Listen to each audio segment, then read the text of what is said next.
అర్హులైన వారందరికీ కొత్త రేషన్ కార్డులు అందించడమే సీఎం రేవంత్ రెడ్డి ప్రభుత్వ లక్ష్యమని భువనగిరి ఎమ్మెల్యే కుంభం అనిల్ కుమార్ రెడ్డి అన్నారు. భువనగిరి పట్టణంలోని ఏఆర్ గార్డెన్ రేషన్ లబ్ధిదారులతో కొత్త రేషన్ కార్డులను ఎమ్మెల్యే అందజేశారు. ఈ కార్యక్రమంలో అదనపు కలెక్టర్ వీరారెడ్డి అధికారులు పాల్గొన్నారు. ఇచ్చిన హామీలను అమలు చేస్తూ కాంగ్రెస్ ప్రభుత్వం ప్రజలకు అండగా నిలుస్తుందని అన్నారు.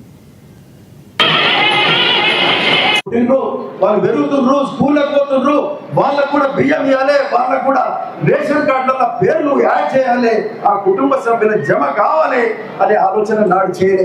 మరి మన ప్రభుత్వం వచ్చినాక మొన్న జనవరి నుంచి మొదలు పెడితే ఇప్పటి వరకు 17వ తారీఖు వరకు దాదాపు 13,200 కొత్త యూనిట్ సభ్యులను యాడ్ చేసుకోవడం జరిగింది.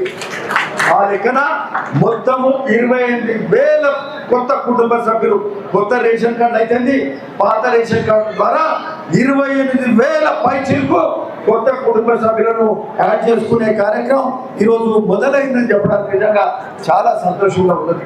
మరి ఇది ఎంత ముఖ్యమంటే రేషన్ కార్డు అంటే ఒక బియ్యానికి